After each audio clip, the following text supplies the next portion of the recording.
Hey everyone, my name is Sydney and welcome back to my channel. So in today's video, we're going to be doing some DIY puppy doggy treats that I like to feed Slater. I actually have my little sister Zaria here joining us in today's video, along with, of course, little Slater, if you don't already know.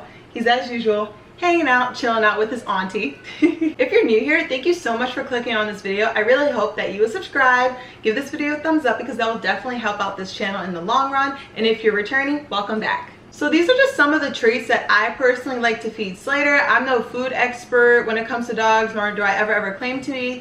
And I don't claim that any of these recipes are my own. These are just recipes that I saw on online puppy groups and the AKC website and all that good stuff. These are 2-ingredient recipes, so it doesn't require a lot of like fancy stuff and supplements and all that jazz. So yeah, let's get into the video. So you're just gonna need a blender, of course, to make these treats. And I also have, I actually mentioned these in one of my haul videos. They're like ice cube trays. They're silicone and they're great for dogs and for making treats. So I apologize that kind of everything is everywhere. I tried to make it really pretty and presentable in the video, but it just didn't work out that way. But that's okay. We're just gonna, you know, make do. Okay. So the first treat that I love to make Slater are these blueberry and goat's milk treats. I bought goat's milk right here. This is the Answers Pet Food raw goat's milk formula, and goat's milk is great for dogs because it's a natural probiotic. However, some dogs don't do well on goat's milk. Some dogs have an allergy to dairy, so you just want to check signs to see if your dog is having a allergic reaction to dairy, such as itching, scratching, red spots on them, upset stomach, and all that stuff. But for the most part, dogs do well on dairy. So you're going to take 1/3 cup of frozen blueberries. You can put the blueberries in here. They frozen? Yeah, they're frozen. So the type of blueberries, you can use frozen blueberries or you can use fresh blueberries. But if you buy the frozen kind, just make sure that there's no added sugar and all that stuff. These are just fresh blueberries that I bought and then I froze them. And it's really important too that you puree blueberries or puree any type of fruit that you feed your dog, because dogs cannot naturally break down fruit the way that humans can. So you have to make sure you puree. You just have to make sure you blend it really well, so that way your dog can absorb all the nutrients that the fruit has to offer, because their stomach won't be able to break it down. Oh! Make sure it's blended really well and then it breaks down. It's puree. Well, it's puree. I cannot say that. Shake. Hurry up. Shake your booty. Shake your booty. I'm just gonna add a little bit of water to this just so that way the blueberry breaks down better than it has, because it is frozen. Now what you're gonna do, you're gonna add a 1/2 cup of goat's milk to this. 1/2 cup of goat's milk. Why is it chunky? It's raw goat's milk. Chunky. Stop. It looks like a smoothie. Now it looks like a really pretty purple color. Since the silicone trays are really unstable and wobbly, especially once you fill it up and you walk to your freezer to freeze these, I like to put them on baking trays, like on a baking tray like this. I'm sorry that this looks a little ratchet, but I put them on a baking tray like this, and then I fill them up, and then I place this whole tray in the freezer. I think it's easier to use a spoon just because you can measure it out a lot easier. And you're just gonna pour the goat's milk and blueberry into these little ice trays, and then we're gonna make frozen blueberry goat's milk cubes. While Zaria is pouring in the blueberry goat's milk cubes, now we're gonna make cranberry and goat's milk cubes. So what I like to do for this one is literally the same way. It's just I'm gonna be using cranberries instead of the blueberries. I totally forgot to mention this. The reason why I chose blueberries for the blueberries and goat's milk cube is because blueberries is very good for dogs. It's a natural antioxidant, and it also helps with tear stains in your Cavalier as well. I highly recommend feeding blueberries to your dogs. And cranberries are really good for your dogs as well because they're also another antioxidant. Cranberries is also high in vitamin C, and that helps with immune health. However, you cannot feed cranberry sauce to your dogs. Absolutely not. It's way too high in sugars. Do not feed canned cranberries. You can only feed fresh cranberries. These are just fresh cranberries that I froze. 1/3 of a cup. And then we're gonna do another half a cup of the goat's milk.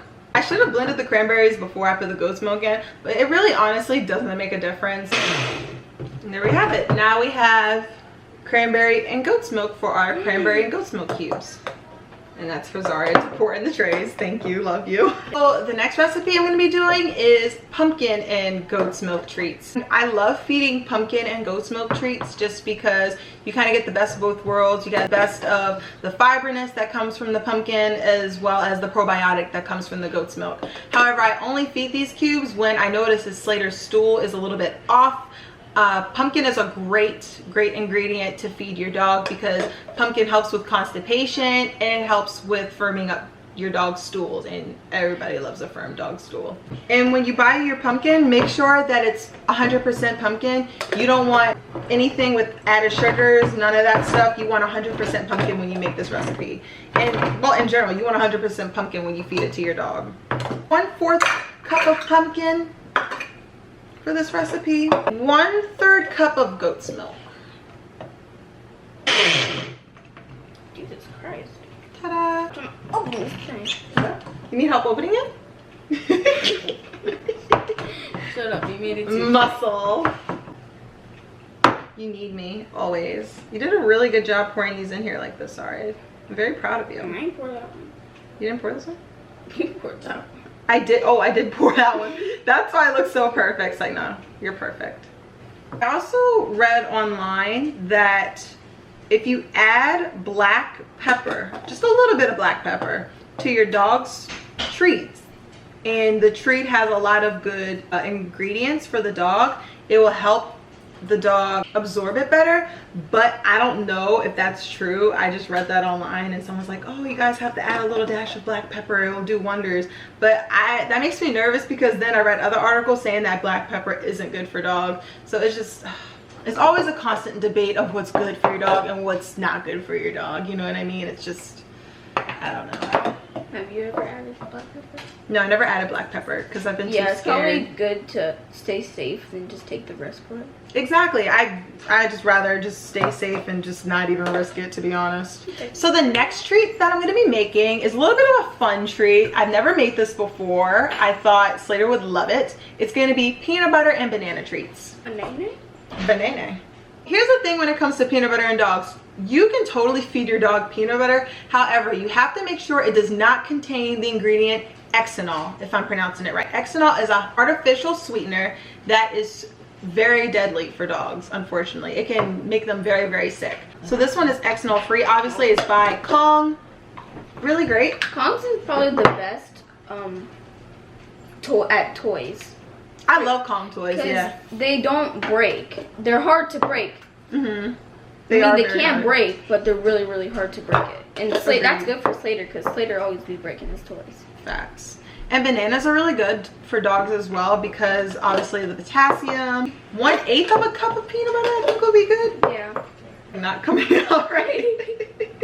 This is coming out so slow, you guys. It's a hard enough life for us, bro. Okay. Okay, what are we gonna do? We have so much stuff on this table. But my mother just corrected me. I am horrible at pronouncing words, but it's actually pronounced xylitol, not xylitol. Xylitol. The deadly ingredient that's deadly for dogs. I think I'm gonna add a little splash of goat's milk to give this some, you know, consistency. What's that smell? It's the peanut butter, the dog peanut butter, or the goat's milk.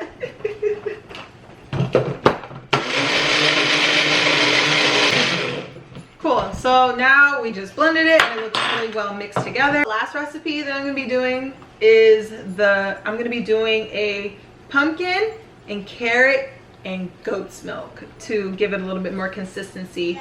And the reason why carrot is really good for dogs, it helps with their eyes, it's a low calorie snack, and overall it's a great way to get more vegetables in your dog's diet because carrot is so good for dogs. So what I'm gonna be doing, I'm gonna be adding 1/4 a cup of pumpkin. We're gonna add a little bit of the shredded carrots that I have. You can also use whole carrots and just boil them. really kind of just eyeballing it, to be honest with you. I'm not really like doing this in any special way. Just like, oh, that looks good, so I'm just gonna do that. Little splash of goat's milk, get a little bit consistency. Well, what if this gives you more subscribers and then gives you enough subscribers for 900? That'd be really cool. That means some people actually like you. Ooh, that smells bad. Should I add more pumpkin to this? Add more pumpkin. It'll take away the smell. No, I think it's good. That's a good consistency. Can you put that in there? It smells bad. Sorry. Oh, I smelled it. It's not bad. It smells like carrots. You don't like carrots? It does smell like carrot juice.